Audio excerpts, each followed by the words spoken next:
رب کے سامنے اپنے آپ کو کلیئر کر دیں، اللہ کے سامنے تم نے بچنا ہے کہ میرا گناہ معاف۔ اور حضور احساس پیدا کرتے تھے۔ بخاری شریف میں قبیلہ غامدیہ کی اس عورت کا تذکرہ موجود ہے جو خود آئی تھی، کوئی گرفتار کر کے نہیں لایا تھا، وہ از خود آئی۔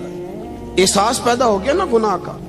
یہاں بہت ساری غلطیاں کر کے بھی لوگ جب اپنی بات کرتے ہیں تو کہتے ہیں کبھی یاد تو نہیں کسی کے ساتھ زیادتی کی ہو، یاد تو نہیں کبھی کسی کا، بھئی آپ نے اتنے بڑے ولی ہونے کا دعویٰ کر دیا۔ انسان تو انسان رہتا ہے۔ بڑے بڑے لوگ کہہ گئے کہ یا اللہ اگر انجانے میں بھی بھول گئے ہیں تو ہم سے درگزر فرما، لیکن جب ہم تیار ہی نہیں ماننے کو۔ حضرت انس بن مالک کہتے ہیں وہ خاتون آئی، کوئی پکڑ کے نہیں لایا، کسی 14 دنوں کے ریمانڈ پہ نہیں اسے منوایا گیا، اسے وہ خود بخود آئی اور کریم محبوب علیہ السلام کے سامنے جب وہ کھڑی ہوئی تو اتنے درد سے میں نے کم لوگ روتے دیکھے ہیں جس درد سے وہ روئی۔ عرض کرنے لگی حضور میں غلطی کر بیٹھی ہوں، مجھ سے زنا ہو گیا، مجھے پاک کر دے۔ تو محبوب کریم علیہ السلام نے فرمایا تو کیسے ثابت کرے گی تو نے گناہ کیا؟ یعنی مجرم کو ثابت کرنا پڑ رہا ہے کہ میں گناہ گار۔ یہ وہ کمال ہے کہ انسانوں کو احساس ہونے لگے کہ یہاں ہم غلط ہیں۔ جب اعتراف جرم ہوتا ہے، جب بیماری کی تشخیص ہوتی ہے تو پھر اس کا علاج بھی ہو جاتا ہے۔ حضرت انس بن مالک کہتے ہیں وہ عرض کرنے لگی حضور میرے پیٹ میں ناجائز بچہ ہے۔ حضور نے فرمایا جا جب بچہ پیدا ہو تو پھر آنا۔ وہ 8 ماہ کے بعد آئی تو اس کی گود میں پھول سا بچہ تھا۔ حضور نے فرمایا واپس جا، جب روٹی کھانے لگ جائے تو پھر آنا۔ وہ 2 سال 2.25 سال دودھ پلاتی رہی، پھر جب آئی تو بچے کے ہاتھ میں روٹی کا ٹکڑا تھا۔ کریم محبوب صلی اللہ تعالی علیہ وسلم سے آ کے جب اس نے بات کی تو وہ درد سے روئی، کہنے لگی یا رسول اللہ 3 سال ہونے کو ہیں، میں نے گناہ کیا ہے، میں ساری رات سو نہیں پاتی۔ حضور تڑپتی اگر اس حال میں مر گئی تو اپنے رب کو کیا منہ دکھاؤں، مجھے پاک کر دے، میرے حال پہ رحم فرمائے۔ محبوب کریم صلی اللہ علیہ وسلم نے بچہ ایک صحابی کو دیا، فرمایا بچوں کی طرح پالنا، اور کہا اسے لے جاؤ، پتھر مار مار کے اسے سنسار کر دو۔ صحابہ کہتے ہیں اسے پتھر لگ رہے تھے اور حضور بے چینی کے ساتھ ٹہل رہے تھے۔ آ کے خبر دی حضور وہ تو وصال کر گئی، انتقال ہو گیا۔ فرمایا یہاں تک تو بات اس کی تھی۔ حضرت انس بن مالک کہتے ہیں اب محبوب کریم نے صحابیات سے فرمایا اسے غسل دو، کفن پہناؤ، جنازہ تیار ہو جائے تو مجھے خبر کرنا۔ حضرت انس بن مالک کہتے ہیں غسل ہوا، کفن ہوا، جنازہ تیار ہوا تو حیران ہم تب ہوئے جب میرے محبوب نے فرمایا صفے بناؤ میں خود جنازہ پڑھاؤں گا، میں خود جنازہ پڑھاؤں۔ اور سرکار نے جنازہ پڑھایا تو ایک شخص کی زبان سے نکلا حضور اس ملعون کا معاذ اللہ جنازہ جس نے ناجائز بچہ جنا، اس کے لیے آپ دعا کر رہے ہیں، جنازہ پڑھا۔ حضور فرمانے لگے خاموش ہو جاؤ، تم نے گناہ دیکھا ہے اس کا احساس نہیں دیکھا، تم نے غلطی دیکھی ہے لیکن اس کی توبہ کا انداز نہیں دیکھا۔ اور صاحب کنز العمال نے یہ لفظ نقل کیے ہیں کہ کریم محبوب فرمانے لگے اس نے تو ایسی شاندار توبہ کی ہے کہ اگر میں اپنی ساری امت میں بانٹ دوں تو اللہ سب کی مغفرت فرما دے گا۔ احساس جب پیدا ہو جاتا ہے نا اپنے دل کے اندر کہ یہاں میں غلط ہوں، ان العبد اذا اعترف ثم تاب تاب اللہ علیہ او کما قال نبی صلی اللہ علیہ وسلم، رواہ مشکات۔ حضور نے فرمایا جب کوئی بندہ کہتا ہے نا اللہ میں بھول گیا تھا اور پھر وہ توبہ کرتا ہے تو رب اس کی توبہ کو فوراً ہی قبول فرما لیتا ہے۔ حضرت عبداللہ بن حذافہ جہاد کر رہے تھے، روم کے عیسائیوں نے گرفتار کر لیا، 1000 آدمی نے مل کے پکڑا، گرفتار نہیں ہوتے تھے صحابی، 1000 آدمی نے گھیرا ڈالا، گرفتار کر کے لے گئے۔ اور جب بادشاہ کے سامنے گئے تو وزیر کہنے لگا بادشاہ بندہ بڑے کام کا ہے، اگر ہمارے قابو آ گیا تو فائدہ دے گا، صحابی ہیں حضرت عبداللہ بن حذافہ، حضرت فاروق اعظم کا زمانہ ہے، اگر قابو آ گیا تو فائدہ دے گا۔ بادشاہ کہنے لگا کیوں، کیا خوبی ہے؟ کہنے لگے ہم 1000 آدمی تھے، یہ اکیلا قابو نہیں آ رہا تھا، 1000 آدمی تھے، اگر ہماری فوج میں شامل ہو گیا تو بہت بڑا جرنیل ملے گا۔ بادشاہ کہنے لگا کوئی مسئلہ نہیں، 2-3 چیزیں ہوتی ہیں بندے کو خریدنے کے لیے، خرید لیتے ہیں۔ بادشاہ کہنے لگا عبداللہ جتنی دولت تجھے چاہیے میں تجھے دے دیتا ہوں، میرے لشکر میں آ جا، معاذ اللہ اسلام چھوڑ دے۔ حضرت عبداللہ بن حذافہ کیا فرماتے ہیں؟ فرماتے ہیں بڑا تو بیوقوف ہے، میں نے دولت کمانی ہوتی تو مدینے میں بیٹھ کے تجارت کرتا، میں دولت کمانے نہیں نکلا، میں تو رسول اللہ کی رضا کمانے کے لیے نکلا ہوا ہوں۔ دولت کمانی ہوتی تو کسی مارکیٹ میں ہوتا، میدان میں آنا تھا۔ شہادت ہے مطلوب مقصود مومن، نہ مال غنیمت نہ کشور کشائی۔ یہ دولت تو لونڈی ہے رسول اللہ کے دروازے کی، یہ تو پیچھے پیچھے پھرتی ہے نبی پاک کے غلاموں۔ یہ کمانی ہوتی تو میں کسی مارکیٹ میں ہوتا، میدان میں تھوڑا ہوتا۔ عبداللہ بن حذافہ سے دوسری چال چلی، کہنے لگے میاں عہدہ جو تجھے چاہیے، میں بادشاہ ہوں، میرے نیچے جو عہدہ تو کہے گا وہ تجھے مل جائے گا۔ حضرت عبداللہ بن حذافہ کہنے لگے شاید تجھے پتہ نہیں میری تعریف کیا ہے، شاید تو جانتا نہیں میری تعریف کیا ہے۔ کہا صاحب کی کیا تعریف ہے؟ کہنے لگے میں رسول اللہ کا صحابی ہوں، اور کائنات میں سب سے بڑا عہدہ مصطفیٰ کے صحابی ہونے کا عہدہ ہے۔ صحابہ وہ صحابہ تھے جن کی ہر صبح عید ہوتی تھی، خدا کا قرب حاصل تھا، نبی کی دید ہوتی تھی۔